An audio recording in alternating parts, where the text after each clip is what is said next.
oftentimes when talking about refugees coming from Africa or Middle Eastern countries, there is two schools of thought. There are those who feel some sympathy for these individuals, and then there are those who feel like it makes sense to demonize them. Well, recently, the British journal, the Lancet, looked into some of the severe conditions that these refugees have to deal with just to make their way to safety. And they specifically looked at individuals traveling from African countries to Italy. And what these reports discovered is more horrendous than you could even imagine.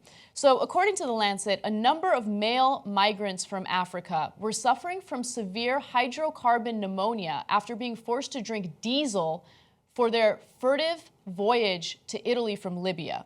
So traffickers make them drink fuel and give them parasite injections to keep them calm and quiet during long and dangerous sea crossings. Now, they did interviews, they did medical tests on various people. Some of them were as young as 16 years old. And what happens is, these human traffickers want to make sure that these people don't panic. They're crammed into these ships. There's no room to move. It could get really dangerous. The waters can get very dangerous. And so in order to prevent them from panicking, they give them diesel to drink. They force them to drink it, or they inject them or give them parasites that make them so tired and so out of it that they don't even have the energy to panic if they feel like they're in danger. So pregnant women are also forced to insert makeshift catheters with plastic tubing because it's wrongly believed that their urine will poison the men.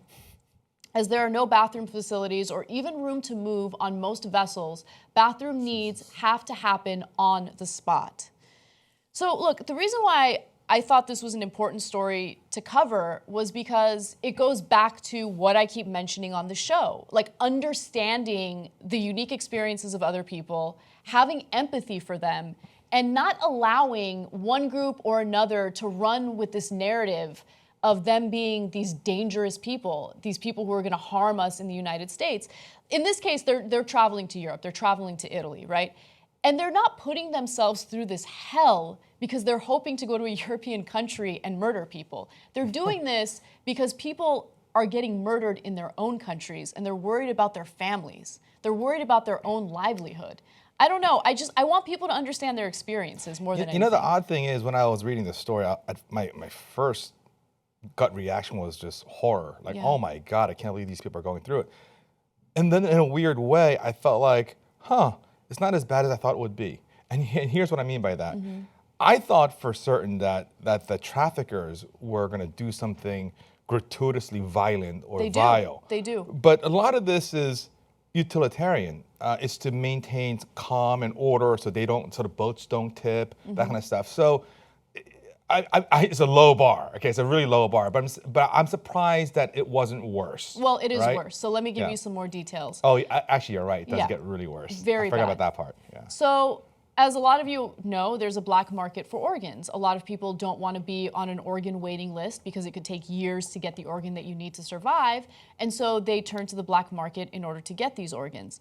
And so a lot of these refugees are so desperate that they're willing to sell their organs to these human traffickers in order to be able to travel to a country for safety. And in some cases, they agree to it. In a lot of other cases, they don't agree to it. So there have been cases of, bodies washing up on the shore with incisions indicating that their organs were taken. So they were basically killed for their organs and then they were tossed at sea. And so this is the kind of stuff that they're risking. This is the kind of stuff that they're dealing with, right? Now, I understand, immigration is a really tricky issue and there are limited resources, and obviously you should have methods to make sure that you're checking the background of individuals and you're not opening a country up to any unsafe situation. But at the same time, I think that it's wrong to paint a bleak picture of all these people, these hundreds of thousands of people who are just trying to flee their war-torn countries because they want to survive. Yeah, so it's the same story over and over where you have a refugee group trying to escape a horrible situation where they are and go somewhere else. And a lot of times, they are the most vulnerable, the most powerless, and they're the ones that are the most exploited. Absolutely.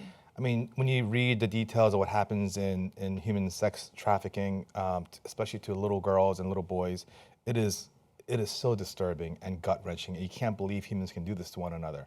And this happens all over. I mean, North Korea is basically held together through aid from China because China doesn't want a refugee crisis on their border. So in order to avoid the refugees, they're allowing this awful regime to continue in perpetuity. During World War II, during Nazi Germany, people used to say, well, why don't the Jews just leave Germany? They're being, abused and oppressed. Why don't they just leave? Well, they tried, but they couldn't go anywhere. No country would take them. Including the United States. Including the United States, for the exact same reason we're saying about these people now. Like, oh, they're a bunch of dirty people. They're going to make your society worse. They're going to be parasites. They're criminals. They're dangerous. We can't take them. And right here on the U.S. Senate floor, during Nazi Germany, we voted, and our representative said, no, we're not going to take them. I know. History repeats itself. And it's sad that we don't learn from this. And, the Brits were the only ones who took Jewish refugees, but they would only take children. So it forced parents to give up their children, just put them on a train, cross their fingers, and hope the kids aren't raped or murdered by random strangers across seas. So we don't learn, and it's really sad. And do some of the refugees commit crimes? Of course, they're regular human beings. They're not a group of angels. They're regular human beings.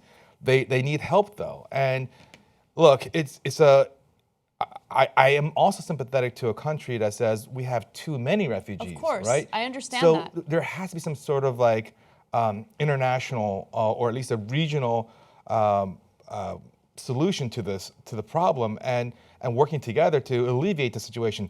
Just pretending that the refugees are bad people and keeping them out is not the solution. That's inhuman. It is inhuman, and I agree with you. Like, believe me, I understand the limited resources. I understand that some countries have taken in way more refugees and they simply can't take it anymore, right? And so there has to be a solution. But I think the only way to come to a solution is, again, to understand their experiences, to understand who they are, what their perspective is, what drives them, what motivates them, why they're trying to leave. And I don't know if this is something that we can solve. I just feel like it's a huge issue.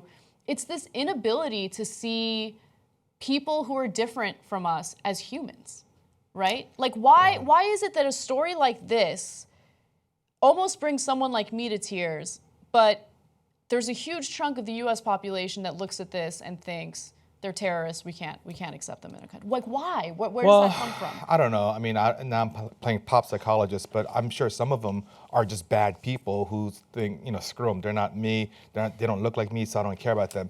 There are others who maybe, they need to justify in their minds. Otherwise, it's too depressing. So they think, well, you know what?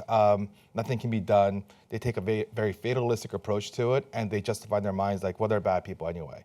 So I don't know, what each person's psychology is, but there's just this. I think sad. There's this economic divide, and I think that a lot of people in America want a scapegoat for the economic burdens that they're dealing with, and the easy scapegoat is people of color. It is. I see that happening a lot. It's these others. They're coming in, they're taking our resources, they're taking our jobs. We can't let them in. They're unsafe. They're different.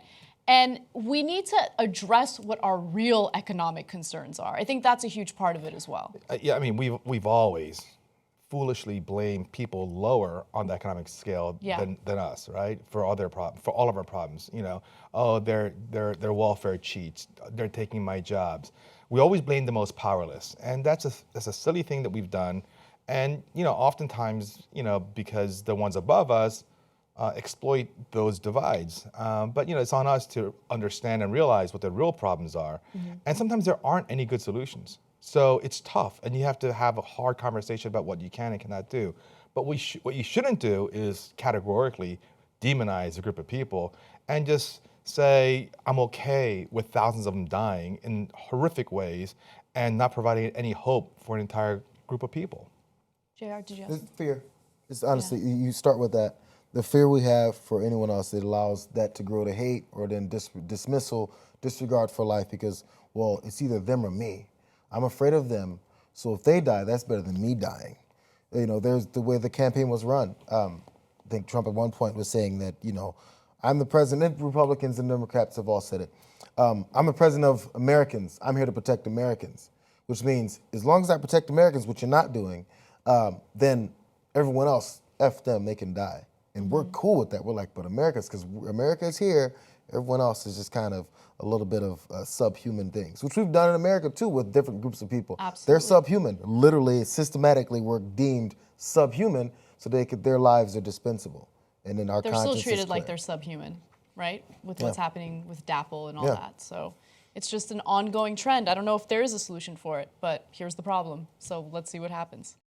The Young Turks isn't just us, it's also you guys. You make this show possible, and we want to thank you for it, and we want to grow together. We want to be too strong. TYTnetwork.com/join. Let's do it.